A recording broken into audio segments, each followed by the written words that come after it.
बिस्मिल्लाहिर्रहमानिर्रहीम। Today's topic of discussion is past UQ of hemodynamic disorders. तो आज की इस वीडियो में हम हीमोडायनामिक डिसऑर्डर्स के पास्ट यूक्यू को डिस्कस करने वाले हैं। तो लास्ट से स्टार्ट करते हैं। तो क्वेश्चन नंबर 30 है, define embolism and give the pathogenesis of fat embolism.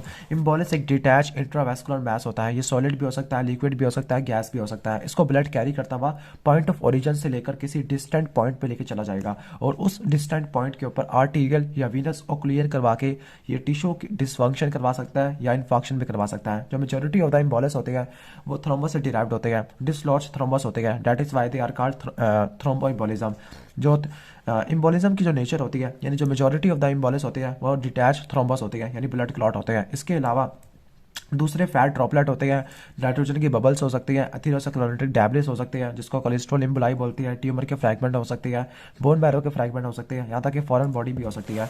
इम्बोलिस blood से ट्रैवल करते हुए किसी छोटी वेसल में आ जाएगी और उस वेसल से वो पास तो नहीं कर सकते, लेकिन उस वेसल की पार्शियल या कंप्लीट ऑक्लूजन करवा देंगे, डिपेंडिंग अपॉन वो कहाँ से ओरिजिनेट करेगा या किस साइड के ऊपर वो ऑक्लूड कर रही है। तो इम्बोलिस को 5 कैटेगरी में डिवाइड कर देती है। पल्मोनरी, सिस्टेमिक, फैट, एयर और एमनियोटिक फ्लूइड इम्बोलिज्म है। ठीक है, ओके। तो पहले स्टार्ट करते हैं पल्मोनरी इम्बोलिज्म से। तो पल्मोनरी इम्बोलिज्म का जो ओरिजिन होता है, कॉज होता है, वो डीप वेनस थ्रोम्बोसिस होता है। जो पल्मोनरी इम्बोलिज्म है इसकी 5 क्लिनिकल मैनिफेस्टेशन होती है। पहली है कि जो मोस्टली जो पल्मोनरी इम्बोलिज्म होती है या इम्बोलाई होती है 60 to 80% के केस में वो साइलेंट होती है, क्योंकि वो बहुत ज़्यादा छोटी होती है। वो वेसल की वाल में ऑर्गेनाइज होकर रिकेनालाइज हो जाती है। ठीक हो गया, यानी ऑर्गेनाइजेशन हो जाती है इनकी। इसके अलावा अगर वो इम्बोलस अगर 60 या 60 से ज़्यादा पल्मोनरी सर्कुलेशन को ऑक्लूड करेंगे तो वो सडन डेथ करवा देंगे, और सडन डेथ की वजह होगी एक्यूट राइट हार्ट फेलियर, जिसको कोर परमिनेंट बोलते हैं।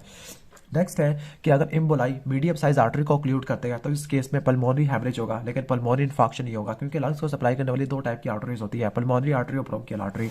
अगर इम्बोलाई किसी स्मॉल आर्टरियल को ऑक्लूड करेगा तो इस केस में हैमरेजेस होंगे और इन्फॉक्शन होगा, जबकि छोटे छोटे एम्बोलाई मिलकर पल्मोनरी हाइपरटेंशन करवा सकते हैं और राइट वेंट्रिकुलर फेलियर भी करवा सकते हैं। एग्जाम में फैट इम्बोलिज्म की पैथोलॉजी पूछी गई थी। तो जो फैट इम्बोलिज्म होते हैं इसका मतलब है कि माइक्रो सर्कुलेशन के अंदर फैट ग्लोब्यूल का जमा होना, the presence of microscopic fat globules, तो उसको बोलते हैं फैट इम्बोलिज्म। अब जो फैट आ रहा था ये हिमैटोपोइटिक बोन मैरो टिश्यू से भी आ सकता है। लाइक अगर लॉन्ग बोन का फ्रैक्चर होता है तो इस केस में वेस्कुलेचर में हिमैटोपोइटिक बोन मैरो के फ्रैगमेंट आ सकते हैं, जिसको बोलते हैं फैट इम्बोलिज्म।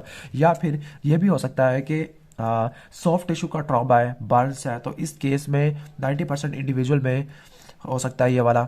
या फिर स्केलेटल इंजरी है, यानी इसके कॉजेज क्या होते हैं, लॉन्ग बोन का फ्रैक्चर है या सॉफ्ट टिश्यू ट्रॉमा या बर्न्स है, या 90% के केस में स्केलेटल इंजरीज होती है।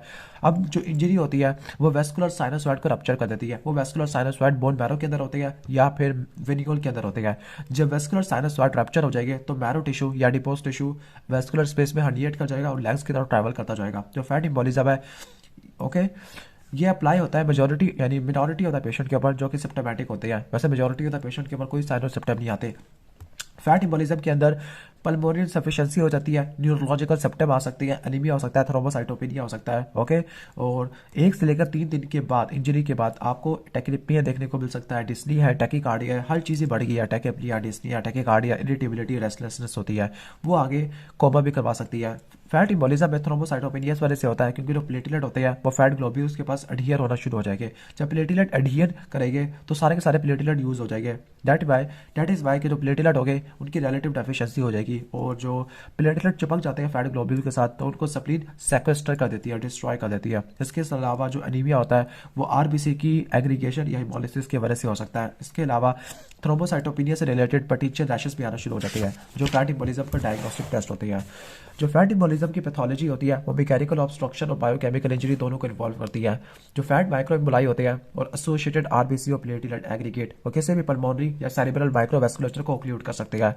तो ऑक्लूड करने के बाद आगे वही करवाएंगे जो करवाते हैं, इन्फॉक्शन है या फिर फैट ग्लोब्यूल से फ्री फैटी एसिड रिलीज हो गए तो वो आगे सिचुएशन को मजीद खराब कर देंगे। यानी जो फ्री फैटी एसिड होते हैं एंडोथेलियम को नुकसान पहुंचा देंगे, एंडोथेलियम को नुकसान पहुंचाएगा तो प्लेटलेट की एक्टिवेशन होती है, ग्रैनुलोसाइट की रिकरेंटमेंट होती है, ग्रैनुलोसाइट में फ्री रेडिकल की प्रोडक्शन होगी, प्रोटीएज होगा, इकोनोसाइट रिलीज हो गए, वो आगे वेस्कुलर इंजरी को मजीद बढ़ा देते हैं। ओके, मेनली जब आप टिश्यू की प्रिपरेशन करते हैं पैराफिन एम्बेडिंग के अंदर तो जो लिपिड्स होते हैं डिजोल्व हो जाते हैं। दैट इज वाई अगर हम ब्लाइंड माइक्रोस्कोप में देखते हैं तो हमें विजुलाइज नहीं होते, तो हमें स्पेशलाइज टेक्निक यूज करनी पड़ती है, लाइक फ्रोजन सेक्शन है और स्टेनिंग फॉर फैट होता है।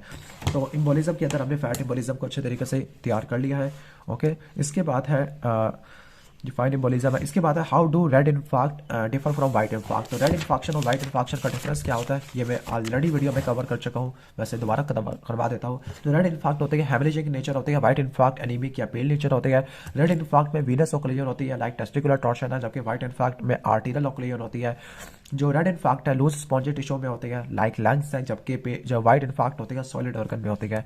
रेड इन्फार्क्ट उन ऑर्गन में होती है जिनके पास डुअल ब्लड सप्लाई है, लेकिन जो वाइट इन्फार्क्ट होते हैं ऐसे ऑर्गन में होते हैं जिनके पास एंड आर्टीरियल सप्लाई होती है, for example kidney, spleen, heart.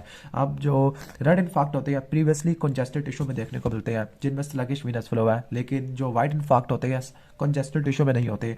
जो रेड इन्फार्क्ट है इस्कीमिक रीपरफ्यूजन इंजरी में भी देखने को मिलते हैं, यानी अगर आप टिश्यू को रीपरफ्यूज करते हो, लाइक अगर कोरोनरी आर्टरी की ऑब्स्ट्रक्शन थी, आप एंजियोप्लास्टी करते हो, तब आपको रेड इन्फार्क्ट देखने को मिलते हैं। लेकिन वाइट इन्फार्क्ट का रीपरफ्यूजन से और कंजेशन से कोई ताल्लुक नहीं होता। जब कंजेशन है तो रेड इन्फार्क्ट के अंदर एडीमा होगा, लेकिन वाइट इन्फार्क्शन के अंदर कोई एडीमा नहीं होगा। मार्जिन रेड इन्फार्क्ट के रिलेटिवली शार्पली डिफाइंड नहीं होते, वाइट इन्फार्क्ट के शार्पली डिफाइंड होते हैं। नेक्स्ट चलते हैं question number 31। A 3-month-old girl is brought to the emergency department with a several day history of fever, vomiting and watery diarrhea।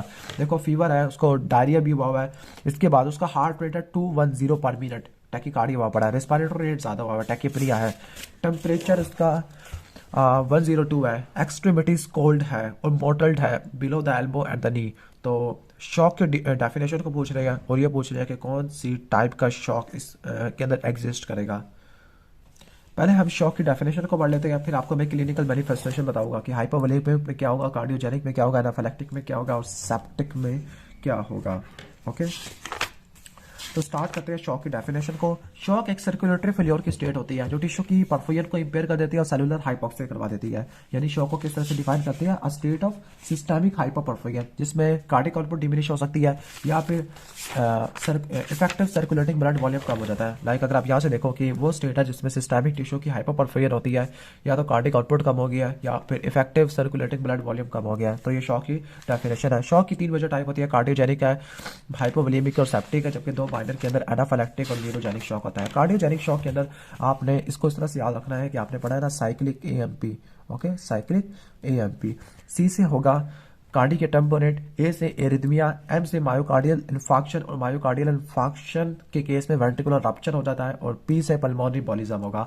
Hypovolemic में fluid का loss होता है, हेमरेज है, वॉमिटिंग है, डायरिया है, बर्न्स है और ट्रॉमा होती है। जबकि शॉक होता है जो सिस्टमिक इन्फ्लेमेशन के साथ एसोसिएटेड होता है, इस केस में ओवरवेलमिंग माइक्रोबियल इन्फेक्शन होता है लाइक बैक्टीरिया का, फंजाई का, या फिर सिस्टमिक इन्फ्लेमेटरी रिस्पॉन्स सिंड्रोम भी हो सकता है। वो सुपर एंटीजन के केस में होता है, ट्रॉमा के केस में, बर्न्स के केस में और पेनिक्लेटाइटिस के केस में होता है। ठीक हो गया। अब शॉक के क्लिनिकल फीचर्स को देख लेते हैं, तभी आप इस सिनेरियो को डायग्नोस कर सकोगे। जो क्लिनिकल मैनिफेस्टेशन होती है शॉक की, वो डिपेंड करती है प्रेसिपिटेटिंग इंसल्ट क्या है। लाइक हाइपोवोलेमिक और कार्डियोजेनिक शॉक के अंदर पेशेंट को हाइपोटेंशन होती है, ब्लड प्रेशर ड्रॉप कर जाता है।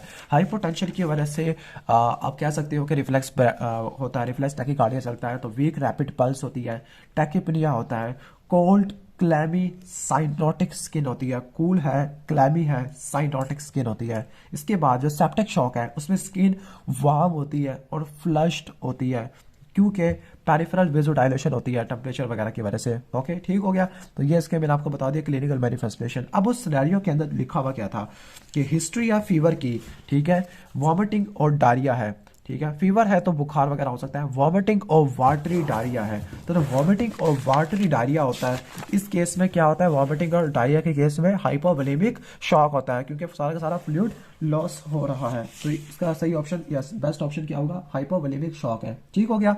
तो आपने इस तरह से डायग्नोस कर लेना है। लेकिन अगर उसकी स्किन तो वैसे सब में कोल्ड क्लैमी होती है और साइनोटिक होती है, लेकिन अगर स्किन वार्म होती है, फ्लश होती है, तो वो सेप्टिक शॉक को इंडिकेट करता है। अगर आपने इनके फीचर्स को डायग्नोस करना है, लाइक हाइपोवोलेमिक में और कार्डियोजेनिक में जो पेरिफेरी होती है, यानी आप कह सकते हो कि लिम्स की जो स्किन होती है वो कोल्ड होती है, ठीक है, पेरिफेरी क्या होती है, कोल्ड होती है। जो स्किन होती है हाइपोवोलेमिक में ड्राई होती है, कार्डियोजेनिक में स्वेटिंग होती है। सेप्टिक शॉक में स्वेटिंग होती है और जो पेरिफेरी होती है उसमें हॉट होती है। ठीक है, ठीक हो गया। ओके तो अगर यहाँ पे बताया था एक्सट्रीमिटी कोल्ड है, तो एक्सट्रीमिटी कोल्ड होने का मतलब हाइपोवोलेमिक या कार्डियोजेनिक है, लेकिन बेस्ट ऑप्शन ये हाइपोवोलेमिक को इंडिकेट करता है। नेक्स्ट क्वेश्चन की तरफ आ जाते हैं। क्वेश्चन नंबर 29 है कि हॉस्पिटलाइज पेशेंट है, मल्टीपल फ्रैक्चर और लॉन्ग बोन का, तो फैट इंबोलिज्म हो जाती है। 3 दिन के बाद डिस्नी टैकिपनी टैकिकार्डिया हो गया, लॉस ऑफ कॉन्शियसनेस और डेथ हो गया, तो फैट इंबोलिज्म हो गया। अब इसकी पैथोजेनेसिस बता रहे हैं। ओके, तो फैट इंबोलिज्म है। फैट इंबोलिज्म के मैंने आपको ऑलरेडी बता चुका था। फैट इंबोलिज्म के अंदर क्या क्या होता है कि जो माइक्रोस्कोपिक फैट ग्लोब्यूल है उनका प्रेजेंस होता है, some time associated with hematopoietic bone marrow है। यानी कि होता ही है कि जब फ्रैक्चर ऑफ लॉन्ग बोन होता है तो हिमाटोपोइटिक बोन मैरो का टिश्यू रिलीज होना शुरू हो जाता है, या फिर सॉफ्ट टिश्यू का ट्रॉमा या बर्न्स है, या लास्ट में स्केलेटल इंजरी है। इन सब के केस में फैट इंबोलिज्म हो जाता है। और फैट इंबोलिज्म के साइन और सिम्टम भी बताए थे। पल्मोनरी इनसफिशिएंसी है, न्यूरोलॉजिकल सिम्टम होते हैं, एनीमिया और थ्रोम्बोसाइटोपेनिया होते हैं। 1 से लेकर 3 दिन के बाद पहले टैकिपनिया होगा, फिर टैकिकार्डिया होता है, डिस्निया होता है, इरिटेबिलिटी होती है, रेस्टलेसनेस होती है, और एक बंदा को में चला जाता है। इसकी जो पैथोजेनेसिस होती है वो मैकेनिकल ऑब्स्ट्रक्शन और बायोकेमिकल इंजरी दोनों होती है। मैकेनिकल ऑब्स्ट्रक्शन के अंदर फैट माइक्रो एम्बुलाई और एसोसिएटेड आरबीसीज और प्लेटलेट की एग्रीगेशन पल्मोनरी या सेरिब्रल वैस्कुलेचर को ऑक्लूड कर देगा, जिसकी वजह से न्यूरोलॉजिकल साइन सिम्टम आना शुरू हो जाएगी, पल्मोनरी इनसफिशिएंसी हो जाएगी। अनीमिया क्यों होता है? अनीमिया होता है आरबीसी की एग्रीगेशन और सिक्वेस्ट्रेशन की वजह से। थ्रोम्बोसाइटोपेनिया भी यही मैकेनिज्म होता है। जबकि मैकेनिकल के अंदर बायोकेमिकल के अंदर फैट ग्लोब्यूल में से फ्री फैटी एसिड का रिलीज होना, फिर वो आगे एंडोथेलियम को नुकसान पहुंचा देगी, प्लेटलेट की एक्टिवेशन होती है, ग्रैनुलोसाइट की रिकरेंटमेंट होती है, वो आगे मजीद वैस्कुलर इंजरी करवा देते हैं। और जो फैट इंबोलिज्म को देखने के लिए फ्रोजन सेक्शन और फैट की स्टेनिंग करते हैं। नेक्स्ट क्वेश्चन की तरफ आ जाती है। क्वेश्चन नंबर 28 होता है। अ 48-year-old woman presented to the emergency department with a history of dyspnea। Dyspnoea की हिस्ट्री है, मायोकार्डियल इन्फेक्शन मेड किया गया, लेकिन कार्डियक अरेस्ट से डेथ हो गई है। तो कलर की बेस पर कौन टाइप का इन्फाक्ट होता है हार्ट के अंदर? तो हार्ट के अंदर क्या होता है? वाइट इन्फाक्ट होता है। फिर आगे इन्फाक्शन के कॉजेज बताओ, फिर 3 प्राइमरी एब्नॉर्मेलिटी बताओ जो थ्रोम्बस करवा देती है, और फिर थ्रोम्बस के आगे फेट्स भी बताने हैं। तो जो रेड इन्फाक्शन होता है और वाइट इन्फाक्शन होता है। जो वाइट इन्फाक्शन होता है आर्टीरियल ओक्लूजन की वजह से होता है, स्पेसिफिकली सॉलिड ऑर्गन के अंदर, और ऐसे ऑर्गन जिनके अंदर एंड आर्टीरियल सर्कुलेशन होती है, हार्ट है, स्प्लीन और किडनी होती है, या फिर ऐसे ऑर्गन के अंदर जहाँ पे टिश्यू की डेंसिटी होती है ब्लड के सीपेज को मिनिमाइज कर देती है। ओके, जो इन्फाक्ट होती है वेज शेप होती है, जो ओक्लूडेड वेसल है वो एपेक्स के ऊपर पड़ी हुई होती है, और जो पेरिफेरी होता है ऑर्गन का पेरिफेरी वो बेस बना देता है। जब बेस सिरोजल सरफेस होगी तो इस केस में ओवरलाइंग फिब्रिनस एक्सुडेट होगा एक्यूट इन्फ्लेमेशन की वजह से। जो फ्रेश इन्फाक्ट होते हैं पुअरली डिफाइंड होते हैं और स्लाइट हेमरेजिक होती है, लेकिन कुछ दिन के बाद इनके मार्जिन बनना शुरू हो जाते हैं। मार्जिन क्यों बनती है? क्योंकि इन्फ्लेमेशन की वजह से एक नैरो रिम ऑफ कंजेशन आ जाती है। उस नैरो रिम ऑफ कंजेशन से इनके मार्जिन डिफाइन होना शुरू हो जाते हैं। जैसे जैसे टाइम गुजरता रहता है तो फिर ये इन्फाक्ट ऐसा ऐसा पेल और शार्पली डिफाइन होते रहते हैं। स्पेसिफिकली जो वाइट इन्फाक्ट होती है ये शार्पली डिफाइंड हो जाती है। ठीक हो गया। जबकि लंग्स के अंदर जो हेमरेजिक इन्फेक्शन होते हैं वो रूल होते हैं, यानी वो रेड होते हैं, उनके अंदर कोई ऐसा मार्जिन नहीं होता। अब वो इन्फेक्शन की कॉजेज पूछ रहे हैं। इन्फेक्शन के 2 कॉजेज होती है। पहला कॉज होता है आर्टीरियल और दूसरा होता है वीनस ऑक्लूजन। अब पहले इन्फेक्शन की डेफिनेशन को पढ़ लेते हैं। इन्फेक्शन एक इस्कीमिक नेक्रोसिस का एक एरिया होता है, और जो इस्कीमिक नेक्रोसिस है वो तो आर्टीरियल सप्लाई के ऑक्लूजन की वजह से हो सकती है या इम्पेयर्ड वीनस ड्रेनेज की वजह से हो सकती है। ओके, ठीक है। जो 40% डेथ होती है यूनाइटेड स्टेट के अंदर वो कार्डियोवैस्कुलर डिजीज की वजह से होती है, और उसका भी कॉज है मायोकार्डियल या सेरिब्रल इन्फेक्शन। पल्मोनरी इन्फेक्शन एक कॉमन कॉम्प्लिकेशन है, और बाउल इन्फेक्शन होती है, ठीक है, वो फैटल होती है। जो इस्कीमिक नेक्रोसिस है एक्सट्रीमिटी की उसको गैंग्रीन बोलते हैं। ये डायबिटीज वाले पेशेंट में देखने को मिलती है। जो आर्टीरियल ओक्लूजन है वो आर्टीरियल एम्बोलिज्म की वजह से हो सकती है, थ्रोम्बोसिस की वजह से होती है, तो ये ज़्यादा मोस्ट कॉमन कॉजेज है। लेस कॉमन कॉजेज के अंदर वेजोस्पैज्म हो सकता है, या हेमरेज हो सकता है एथिनोमेटस प्लैक के अंदर, या एक्सट्रिंसिक वेसल की कंप्रेशन हो सकती है ट्यूमर से, या अदर अनकॉमन कॉजेज के अंदर किसी वेसल की टॉर्शन हो सकती है, टेस्टिकुलर टॉर्शन है, बोवल वॉल्वुलस है, ट्रॉमेटिक वेस्कुलर रैप्चर हो सकता है, या एडिमा से वेस्कुलर कॉम्प्रोमाइज हो सकती है, एंटीरियर कंपार्टमेंट सिंड्रोम है, या वेसल की इंट्रैपमेंट हो सकती है हार्डियल सैक में, जिसको स्ट्रैंगुलेशन बोलते हैं। ओके, ठीक हो गया।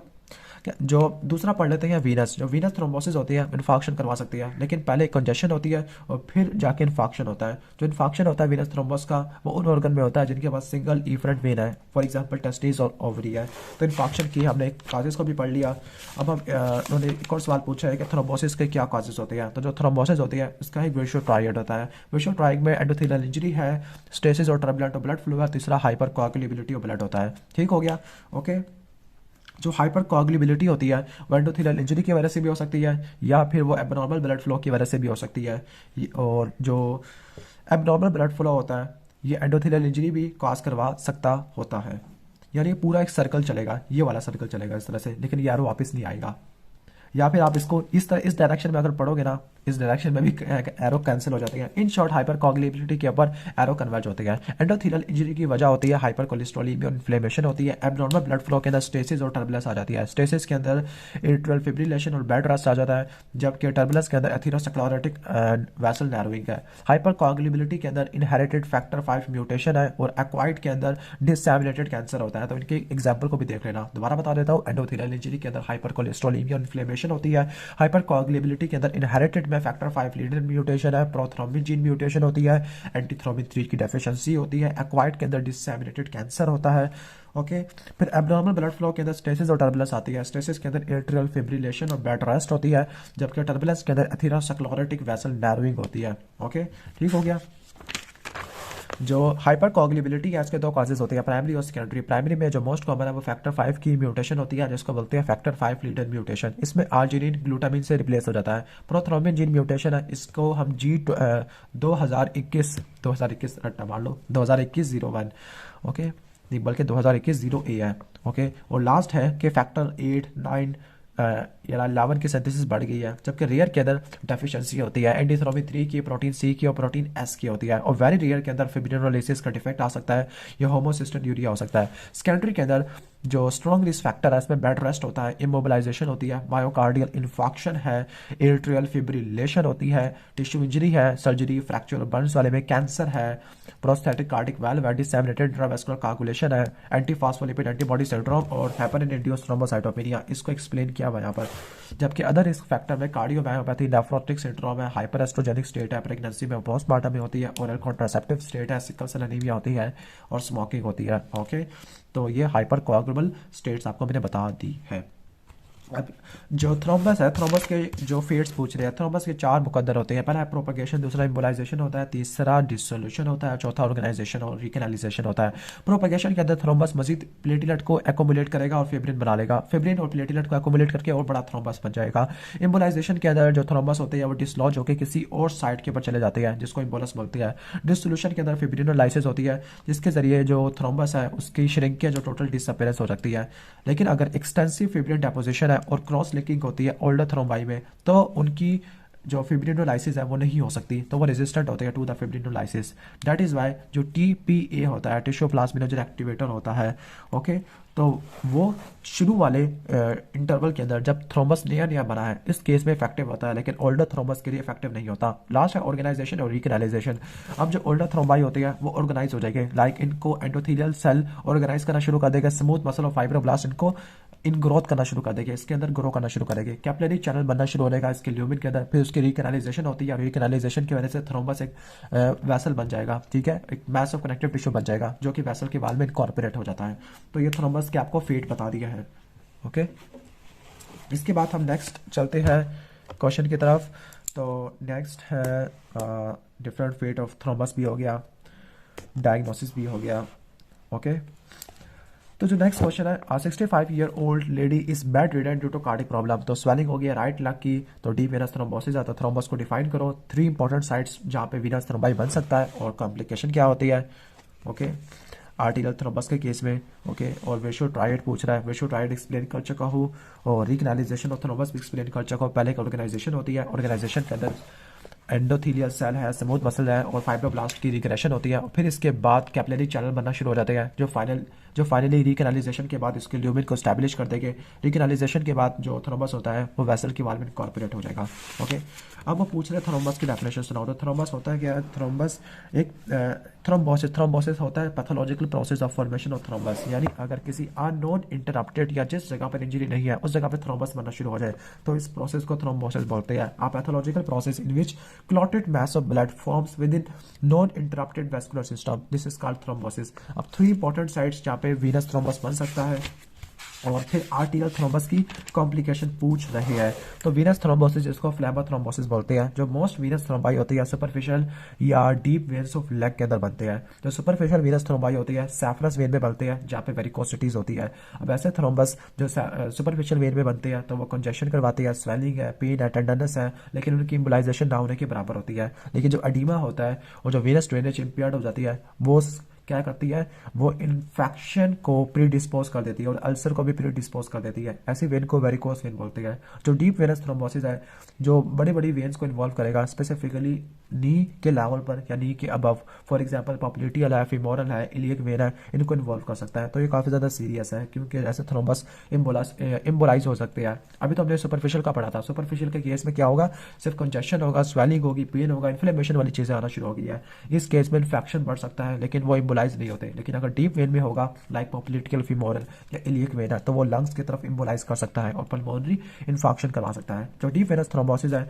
फोकल पेन और एडिमा करवाता है क्योंकि वेन्स को ओक्लियर कर देगा। ओके, तो पेन और एडिमा वगैरह हो सकता है लेकिन ये सिम्टम नॉर्मली एब्सेंट होते हैं क्योंकि वेन्स के कोलैटरल चैनल होते हैं।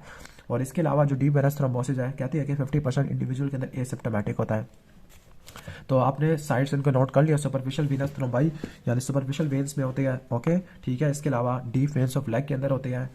जो लोअर एक्सट्रीमिटी में डीप वेनस थ्रोम्बोसिस होते हैं उसके प्री डिस्पोजिंग फैक्टर है बेड रेस्ट, इमोबिलाइजेशन है क्योंकि बेड रेस्ट और इमोबिलाइजेशन की वजह से ये लेग मसल के मिल्किंग एक्शन को रिड्यूस कर देती है, स्ट्रेसेस हो जाती है। कंजेस्टिव हार्ट फेलियर है जिसकी वजह से वेनस रिटर्न इम्पेयर्ड हो जाएगा। ट्रॉमा, सर्जरी और बर्न्स ना सिर्फ पेशेंट को इमोबिलाइज करती है बल्कि प्रोकोआगुलेंट को रिलीज करना शुरू कर देती है, कोआगुलेशन फैक्टर की सिंथेसिस को बढ़ा देती है और टीपीए को कम कर देती है। तो ये बहुत सारे फैक्टर्स होते हैं जो आगे वो क्या करवा देते हैं, आगे थ्रोम्बस की फॉर्मेशन को बढ़ा देते हैं। ठीक है, अब यहाँ पे एक इंपॉर्टेंट सिंड्रोम लिखा हुआ है, ट्रोजियो सिंड्रोम या माइग्रेटरी थ्रोम्बोफ्लेबाइटिस होता है। ठीक है, अब जो ट्यूमर होता है, ट्यूमर के साथ जो इन्फ्लेमेशन होती है और कोआगुलेशन फैक्टर है, इसके अलावा जो प्रोकोआगुलेंट रिलीज होती है ट्यूमर से, वो सारे के सारे थ्रोम्बोइम्बोलिज्म के रिस्क को बढ़ा देती है। डिसेमिनेटेड कैंसर के अंदर अगर कैंसर के अंदर थ्रोम्बोइम्बोलिज्म के रिस्क का बढ़ जाना, इस कंडीशन को माइग्रेटरी थ्रोम्बोफ्लेबाइटिस या ट्रोजियो सिंड्रोम बोलते हैं। ओके, इसके बाद है arterial and the cardiac thrombi. तो जो आर्टीरियल और कार्डिक थ्रोम्बाई है यानी इसकी साइड्स आपको मैंने बता दी, इसकी साइड्स क्या क्या होती है, पॉप्लिटियल, फीमोरल होती है। ओके, और इसके अलावा फीमोरल, पॉप्लिटियल और इलियक वेन होती है। अब आर्टीरियल थ्रोम्बाई की क्या कॉम्प्लिकेशन होती है, तो जो आर्टीरियल थ्रोम्बाई होती है या दोनों होते हैं, कार्डिक की आर्टीरियल थ्रोम्बाई इम्बोलाइजेशन कर देते हैं, ब्रेन, किडनी, हार्ट को टारगेट करेगा क्योंकि इनकी ब्लड सप्लाई काफ़ी ज़्यादा रिच होती है। तो इनकी आपको मैंने कॉम्प्लिकेशन बता दिया है। इसके अलावा और क्या पूछा हुआ था, और इन्होंने पूछा हुआ है कि थ्रोम्बस के क्या फेट्स होते हैं, तो आपको बता चुका हूँ। विशु ट्राइड क्या है वो भी आपको बता चुका हूँ कि विशु ट्राइड में एंडोथेलियल इंजरी होती है, एब्नॉर्मल ब्लड फ्लो होता है और हाइपर कोगुलेबिलिटी होती है। एंडोथेलियल इंजरी टॉक्सिन से हो सकती है, हाइपरटेंशन की वजह से होती है, कोलेस्ट्रॉल की वजह से हो सकती है, इन्फ्लेमेशन की वजह से हो सकती है।